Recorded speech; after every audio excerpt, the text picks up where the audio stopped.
Bonjour à tous, aujourd'hui on se retrouve dans cette nouvelle vidéo. Je sais, ça fait très longtemps que je n'ai pas filmé et je vous explique dans cette vidéo pourquoi. Si vous me suivez sur Instagram, vous l'avez déjà appris. Enfin bref, petit jingle et c'est parti. Si vous me suivez sur Instagram, vous le savez, je suis enceinte. Je vous ai annoncé ça il y a une semaine maintenant. J'avais pas trouvé le temps pour filmer et pour vous expliquer un petit peu. Mais du coup, dans cette vidéo, de toute façon, je pense que vous l'avez vu dans le titre, mais on va parler de l'avant-grossesse entre guillemets et du premier trimestre parce que j'ai des choses à dire. Non, et puis c'est surtout une expérience que j'ai envie de partager avec vous parce que pour le coup, c'est une expérience assez spéciale. Enfin voilà, bref. Je commence tout de suite. J'ai prévu ma petite feuille pour être cadrée et ne rien oublier quelque part. Donc si vous me suivez depuis un moment, vous savez que j'ai l'endométriose. Donc en fait, il faut savoir que le bébé n'était absolument pas prévu, du moins pour maintenant. Puisque si vous le savez ou pas, mais bref, je le cache pas, je suis en master en école de commerce actuellement, donc je suis en alternance dans mon entreprise. D'ailleurs, si je suis un peu déphasée, clairement c'est parce que je rentre du travail. Enfin bref.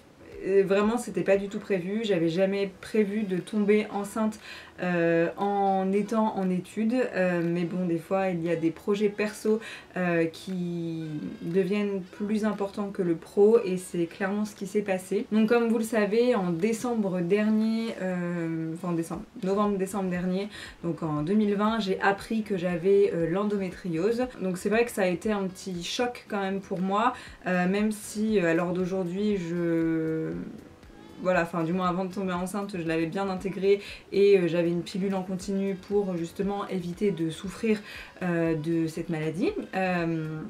Si je regarde un peu en bas, je suis désolée. En plus, il faut le temps que je me réhabitue à la caméra. Enfin bref, parce que ça fait quand même pratiquement 5 mois du coup que j'ai pas filmé.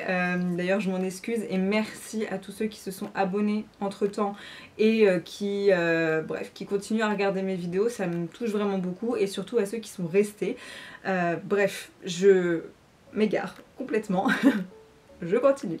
Donc il faut savoir que mon conjoint voulait être papa déjà depuis un moment, mais moi je partais du principe qu'il fallait attendre dans le sens où effectivement voilà je suis en études encore et que je me sentais pas prête entre guillemets à avoir un enfant pendant mes études. Et en fait donc au mois de mars, j'ai été voir mon médecin en fait en mars donc de cette année, tout simplement pour demander à mon médecin les difficultés que je pourrais avoir à tomber enceinte avec une endométriose. Et je vous avoue qu'il m'a fait un peu peur pour le coup, puisque mon médecin m'a dit que clairement quand on avait l'endométriose, après 25 ans, c'était compliqué de tomber enceinte en sachant que j'avais des symptômes qui revenaient malgré ma pilule en continu.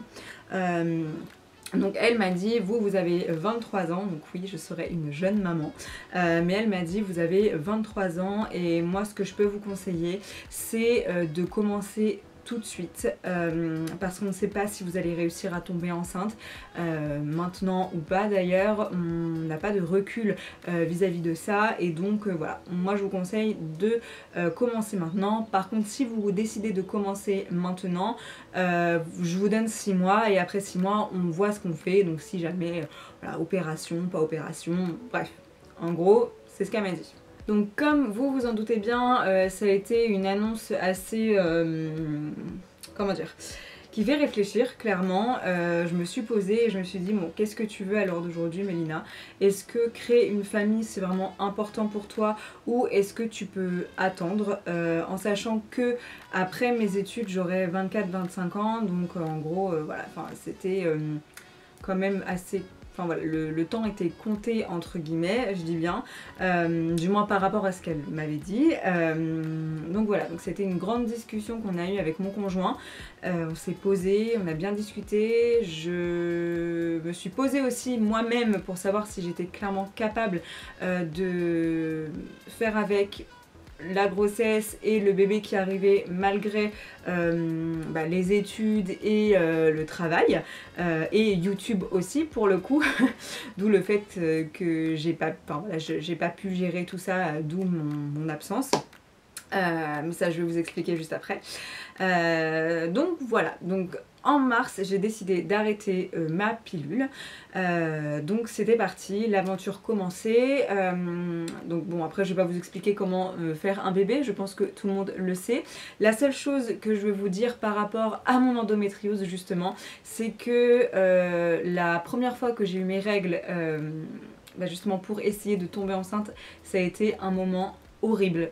Vraiment horrible parce que ça faisait des années que je n'avais plus senti mon endométriose réelle entre guillemets, puisque ben voilà, j'avais dans tous les cas de la pilule, donc pour le coup étant donné que c'était des règles, des fausses règles, c'est vrai que ça a été très très compliqué pour moi à gérer, de façon à ce que mon copain me dise à un moment donné, mais si tu veux on arrête, tu reprends ta pilule et on verra plus tard. Mais bon voilà, on était lancés, donc moi j'ai voulu quand même continuer, donc voilà par rapport à tout ça. Et par chance, vraiment par chance, je suis tombée enceinte après cette première fois de règles, en fait je vais dire comme ça, mais bref, après mon premier cycle d'arrêt de pilule.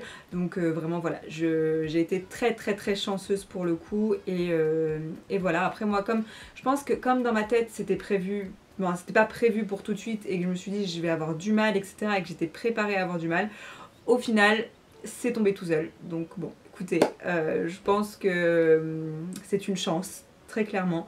C'est vraiment une chance et je suis reconnaissante de la nature pour le coup pour être tombée enceinte si facilement malgré les circonstances médicales.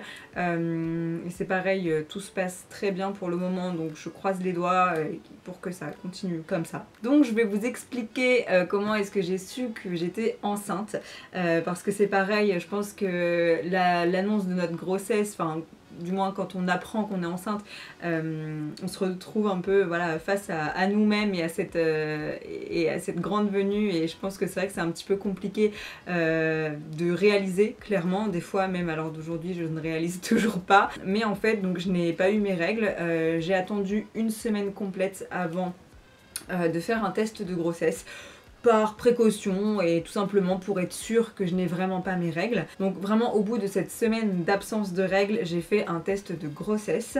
Donc c'était pas la première fois que je faisais un test de grossesse, j'en avais déjà fait, donc je savais comment est-ce que ça fonctionnait. J'ai pris un test de grossesse franchement les moins chers que j'ai trouvé pour le coup. Comme quoi, même si c'est pas un clear blue, voilà, ça peut vous montrer que vous êtes enceinte ou pas, hein, clairement. Mais bref, donc j'ai fait pipi sur ce test de grossesse. Ah oui, j'ai oublié de vous dire, ce sera sans langue de bois ni tabou cette vidéo, parce que j'ai envie vraiment de vous expliquer mon expérience comme elle est réellement. Donc voilà, j'ai fait pipi sur le test de grossesse, et en fait la première barre, donc c'est différent sur chaque test de grossesse, mais là en gros une barre c'était donc négatif et 2 barres positifs.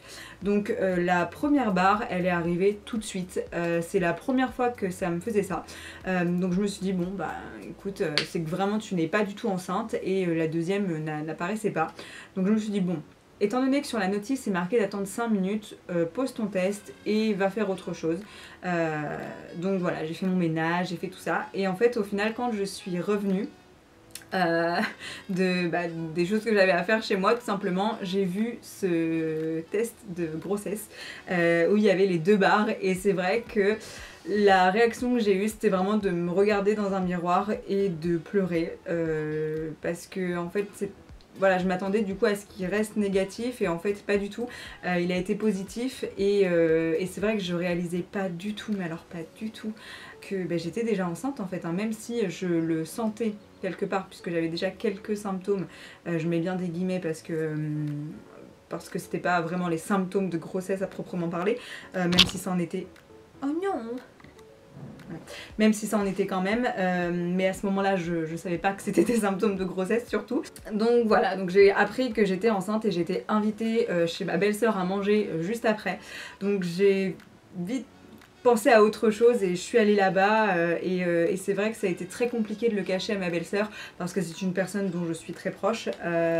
Donc voilà, ça a été très dur et vient donc du coup l'annonce au papa. Donc j'ai été chercher en fait 2 tétines tout simplement que j'ai mis dans une petite boîte. Et voilà, je voulais faire un petit peu comme toutes les Instagrammeuses, le filmer pour qu'on puisse avoir un souvenir tout simplement de cette annonce. Et en fait au final rien ne s'est passé comme prévu. Pour le coup j'étais en train de faire mes ongles, mon chéri était au travail et donc il est rentré et en fait j'avais caché mon téléphone, enfin j'avais caché. Pas assez apparemment, mais j'avais mis mon téléphone sur le buffet en fait, donc en mode vidéo hein, pour filmer, et au final il l'a vu et clairement il n'a pas voulu se mettre sur le canapé pour que je lui annonce, donc clairement il m'a un peu gâché ma surprise, donc je lui ai donné et sa réaction ça a été juste on a réussi, voilà, donc c'est tout, mais dans tous les cas ça restera une annonce que voilà gravée dans nos têtes et puis ça nous ressemble, c'est voilà, c'est comme ça. J'ai pas de souvenir vidéo de ce moment mais de toute façon je pense que vraiment dans l'esprit ça restera toujours puisque ça reste notre premier enfant de toute façon. Donc parlons des premiers symptômes de grossesse que j'ai eu. Donc en fait déjà l'absence de règles, ça je pense que du coup voilà vous avez compris, mais également j'avais énormément de vertiges, j'avais aussi les mains qui tremblaient beaucoup pour le coup, tout le temps en fait, c'était assez perturbant pour le coup et c'est vrai que c'était pas hyper appréciable ni agréable. J'avais tout le temps aussi cette sensation de soif due je pense à mon rythme cardiaque qui s'était vraiment accentué en fait, il s'est accéléré et ça c'est vraiment l'un des premiers symptômes que j'ai ressenti donc au début de ma grossesse et que je ressens toujours à l'heure d'aujourd'hui, c'est vraiment cette pulsation au niveau du cœur qui est vraiment très très intense et c'est vrai que c'est assez dur à gérer et pour le coup, on a tout de suite très très chaud, on a tout de suite très soif, donc c'est vraiment les premiers symptômes que j'ai eu de ma grossesse. Donc ça c'était vraiment voilà, les premiers symptômes et donc voilà, donc j'ai fait mon test, j'ai appris, je l'ai annoncé au papa. Donc bien sûr une fois qu'on a appris qu'on était enceinte, il faut aller faire une prise de sang pour voir tout simplement si le test n'était pas faussé, enfin voilà, si le bébé est vraiment là. Donc j'ai fait une prise de sang pour voir mon taux de HGC, HCG, je sais jamais dans quel sens c'est, et au final j'étais enceinte de 3 semaines, donc j'ai décidé d'aller voir mon médecin en sachant que avant de tomber enceinte en fait j'ai pris de l'acide folique, donc j'ai pris de l'acide folique pendant 2 mois pour tomber enceinte et une fois enceinte j'ai continué pendant également 2 mois et demi à peu près, puisque l'acide folique va vraiment permettre d'aider en fait votre corps à, je sais pas comment trop expliquer, je suis clairement pas médecin mais bref ça va permettre à votre corps d'aider l'ovulation, du moins le fait que ça s'accroche, etc. Et tout simplement aussi le développement du bébé. Donc c'est pour ça que moi j'ai continué et je pense très sincèrement que je suis tombée enceinte aussi rapidement grâce aussi à l'acide folique. Je pense pas que ce soit anodin pour le coup. Après à voir, n'hésitez pas vous à me dire si quand vous êtes tombée enceinte, vous aviez pris de l'acide folique ou pas, ou si vous essayez de tomber enceinte, si vous en prenez ou pas. Mais pour moi, je suis pratiquement persuadée que ça a quand même aidé, ça a favorisé tout simplement le terrain, hein, clairement. Donc après avoir fait cette prise de sang aussi et voilà, le fait de savoir que j'étais enceinte, je pouvais pas le cacher à mon entreprise, du moins à mes responsables, parce que tout simplement déjà j'avais l'impression de les trahir. Alors c'est vrai que c'est un petit peu compliqué encore aujourd'hui en 2021 de se dire oh mon dieu mais que vont penser mes responsables du fait que je sois enceinte, etc. Mais malheureusement voilà, c'est un sentiment que j'ai ressenti et au final je leur ai dit, il n'y a eu aucun problème, mes responsables étaient contents pour moi, donc voilà, tout était génial pour le coup, mais j'ai pas dit à mon... Enfin voilà, j'ai attendu vraiment les 3 mois pour l'annoncer au reste de mes collègues. Donc à savoir que là je vais vraiment parler du ressenti. J'espère que cette vidéo ne part pas trop dans tous les sens. J'ai essayé vraiment comment dire, de lister vraiment les points plus importants, mais au final je suis tellement contente de vous en parler, voilà, de vous l'avouer, etc., qu'au final là, un peu mes pensées partent un peu dans tous les sens, mais bon voilà, j'essaye de me canaliser, de me recadrer quand même. Donc aussi pareil, je voulais vous parler du ressenti que j'ai eu pendant ces 3 premiers mois et du sentiment que j'ai eu. Donc après l'annonce du papa, c'est vrai que voilà, j'étais un peu après l'annonce au papa, c'est vrai que j'étais un peu chamboulée, je savais plus trop quoi penser. Je me suis dit surtout que j'avais besoin de me recentrer sur moi-même, de me retrouver avec moi-même. C'est d'ailleurs pour ça que j'ai décidé de prendre des séances avec le psy. Je les ai arrêtées actuellement, mais j'en ai pris quelques-unes tout simplement voilà, pour me sentir bien et parce que c'est quand même une étape importante dans une vie et qu'il faut se sentir prête à devenir maman. Et voilà, moi j'ai eu besoin d'en parler et c'est ce que j'ai fait. Et également parce que j'avais vraiment une peur immense en fait de perdre mon bébé.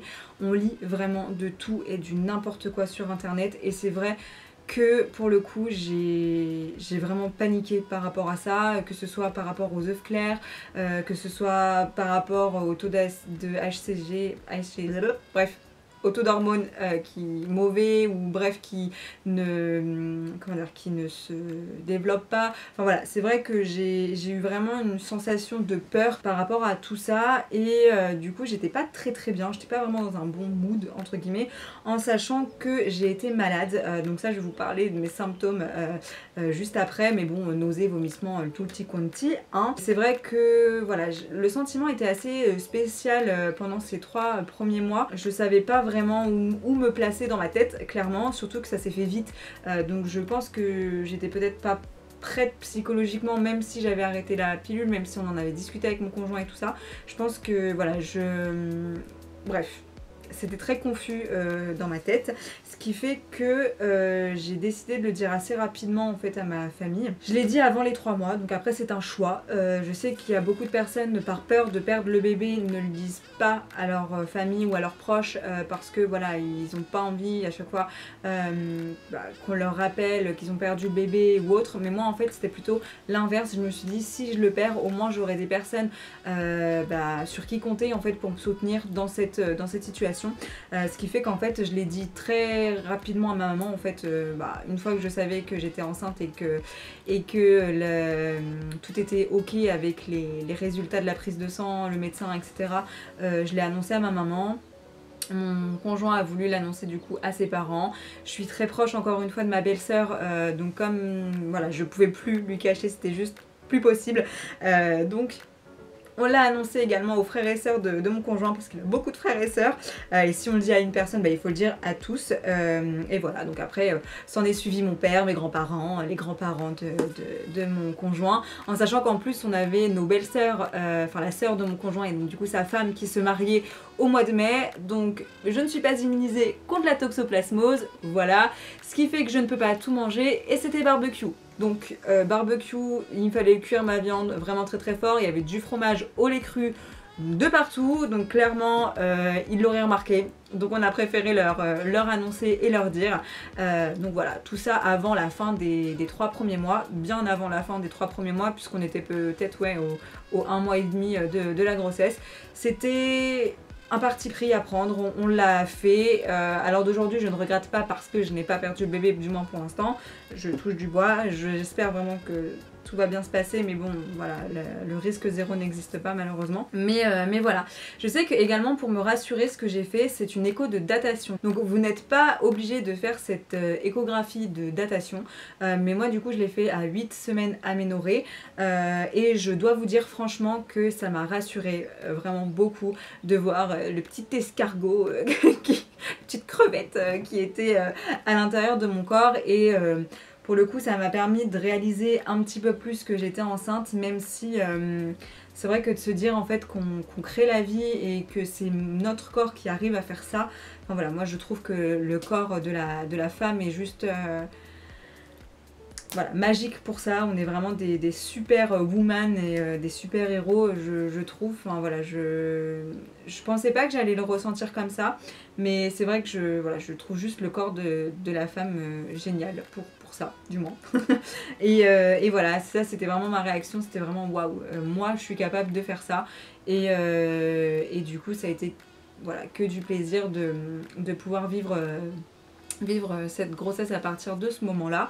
Alors que du plaisir, oui, mais pas trop non plus, parce que à la question de est-ce que tu as été malade, eh bien sûr que oui, j'ai fait partie de cette team qui a été malade. Donc j'ai eu en fait, on va dire que dès lors où j'ai su que j'ai été enceinte, pour le coup je suis tombée malade, voilà, donc c'est-à-dire les nausées, les vomissements, la fatigue engendrée par les vomissements également, en sachant que c'était vraiment pour le coup pour moi des nausées matinales, donc j'ai trouvé quelques astuces pour pouvoir justement gérer ces nausées. D'ailleurs n'hésitez pas, si vous voulez que je vous fasse une vidéo sur ça, sur mes petits trucs et astuces des nausées, etc., je vous le ferai avec grand plaisir, parce que je peux vous dire que j'ai testé plein de choses, donc je peux vous dire ce qui fonctionne et ce qui ne fonctionne pas, clairement. Mais bon, c'est vraiment très dur. Je plains celles qui sont malades jusqu'à la fin. Pour l'instant, encore une fois, je touche de la peau de singe.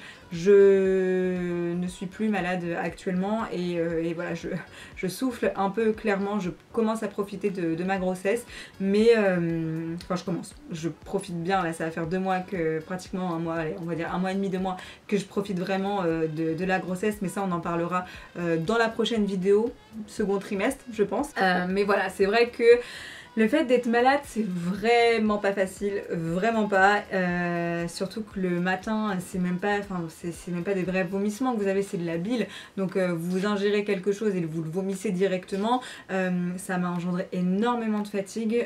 J'ai été en arrêt pendant 4 jours par rapport à cette fatigue-là. Et c'est vrai qu'en plus de ça, c'est ce que je dis, on n'est plus à même de son corps. Je sais que pour la petite anecdote, voilà, j'étais de baptême un jour. Alors je vous ai dit, c'est sans langue de bois, c'est la petite anecdote, c'est pas super glamour, mais bon, il faut que vous vous attendiez à ce genre de situation pour le coup. Si vous essayez de tomber enceinte ou si vous êtes dans les premiers mois, je pense que c'est pour ça que vous regardez aussi ma vidéo. Donc pour la petite anecdote, j'étais de baptême, j'étais censée maquiller la maman le matin et je sais pas si c'est le stress, enfin bref, peu importe, envie de vomir mais horrible, clairement c'était vraiment horrible et j'ai tellement vomi que je me suis fait pipi dessus. Voilà, c'était génial. Le matin de rêve, enfin je ne sais même plus comment l'expliquer, j'étais honteuse, enfin c'était horrible. Je suis montée après avec mon pantalon de pyjama devant mon copain, lui dire je me suis fait pipi dessus. Enfin bref, c'était vraiment horrible. D'ailleurs, je suis en train de me dire que je dis vraiment ça devant une caméra, devant plein de gens qui vont la regarder. Mais bon, écoutez, hein, le ridicule ne tue pas. Et c'est vrai que je pense que l'appréhension aussi a fait que j'ai vomi, parce que je sais que voilà, quand j'étais à la fin de du 3e mois, j'ai vomi également avant l'échographie, donc je pense que ça c'était plus une question d'appréhension et parce que encore une fois la peur de ne pas voir le bébé ou la peur que le cœur soit arrêté. Enfin voilà, il y avait plein de choses, parce que c'est vrai que je trouve que la grossesse c'est un moment magique, mais en même temps c'est un moment qui est à la fois long et rapide, et en même temps c'est très stressant. Alors je m'estime très heureuse de ne pas avoir de problème ni de complications pour le moment, parce que là à l'heure d'aujourd'hui je suis à 20 semaines aménorrhées, mais c'est vrai que c'est une sensation très spéciale, dans le sens où on a toujours peur qu'il y arrive quelque chose, que le bébé ne soit plus là. Enfin voilà, c'est vraiment très anxiogène, je trouve quand même. Je sais pas si vous avez ressenti la même sensation si vous avez déjà été enceinte, mais voilà, c'est vrai que le premier trimestre est très anxiogène à mon sens. Je me répète. Voilà, je pense que vous avez compris. Tout ça pour dire en gros que j'ai été malade. Je sais que le médecin m'avait prescrit du Donormil. Enfin le médecin, la sage-femme m'a prescrit du Donormil, donc tout simplement à prendre quand j'avais envie de vomir. Ça m'a aidé. J'en ai pas pris tout le temps, parce que je pars du principe qu'il faut quand même éviter de prendre trop de cachets, puisque bon voilà, on va essayer d'éviter d'ingérer trop de substances chimiques voilà, à l'intérieur de nous pendant la grossesse, mais c'est vrai que voilà, c'est pas facile à vivre, je l'entends, et vraiment force à toutes les personnes qui sont malades pendant toute leur grossesse. Vous êtes vraiment des warriors, enfin voilà, je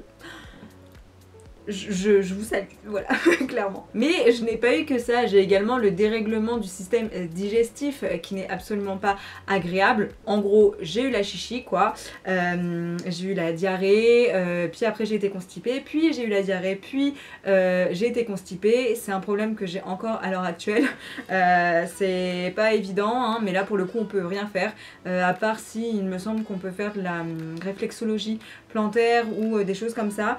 Je me suis pas tentée encore, mais c'est vrai que c'est assez perturbant et on sait jamais vraiment quoi faire, ni quoi manger au final, parce que ben voilà, ça change tout le temps. Mais sachez qu'on peut aussi avoir ça. Après c'est pas grave, hein, clairement je préfère avoir un problème en bas qu'en haut, clairement, je sais pas, ça me fatigue moins personnellement, mais sachez qu'on peut également avoir ce dérèglement digestif. Et enfin arrive la fin de ce premier trimestre et cette échographie où on voit voilà, pour la première fois notre bébé. Donc actuellement je ne sais pas le sexe de mon enfant puisque le coquin ou la coquine a voulu se cacher, enfin c'est pas vraiment se cacher mais elle bougeait ou il bougeait tellement que juste la sage-femme n'a pas pu voir le sexe du bébé.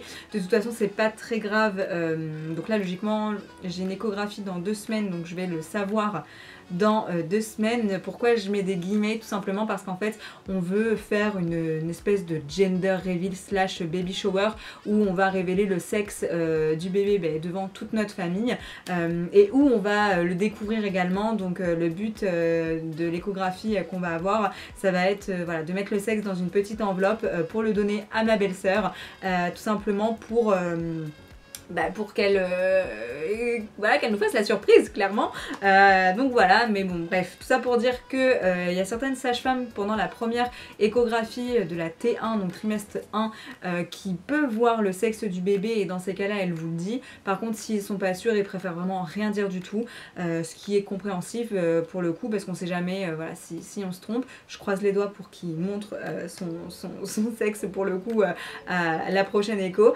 Mais voilà, le petit coquin ou la petite coquine clairement a trop bougé parce que j'ai un bébé très vif qui fait des squats.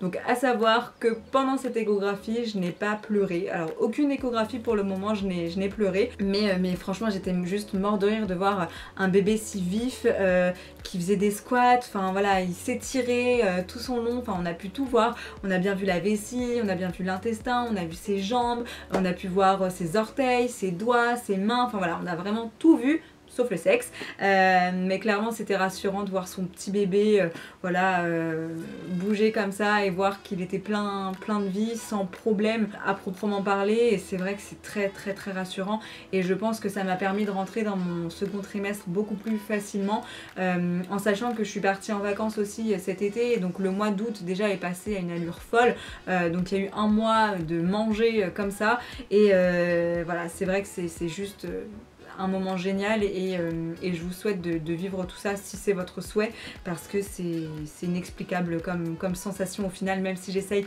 de vous en parler et de m'expliquer. C'est vrai que c'est assez fou, vraiment assez fou. Voilà. Cette vidéo touche maintenant à sa fin, j'ai fait que parler pendant cette vidéo, mais voilà, je vais essayer de reprendre un rythme de vidéo un petit peu plus récurrent, hein, clairement, puisque là de toute façon j'ai été 5 mois sans rien faire, donc clairement ça va pas être compliqué de faire pire, mais je pense que je vais vraiment rester plus sur une vidéo par semaine. Alors certes on va être sur un rythme et une cadence moins élevée que ce que je pouvais avoir avant, mais je suis quand même fatiguée, et même si j'avais vraiment envie de vous retrouver, je vous jure, comme ça m'a manqué, mais j'avais pas la force de faire cette vidéo, etc. Et c'est vrai que j'attendais que tout le monde soit au courant. Voilà, je vous l'ai annoncé sur Instagram il n'y a pas très longtemps, et c'est vrai que vos retours ont été juste géniaux, quoi. Tout le monde est content pour moi, je trouve ça juste génial, mais je sais pas quoi vous dire d'autre à part avoir ce sourire niais que j'ai sûrement eu pendant toute la vidéo.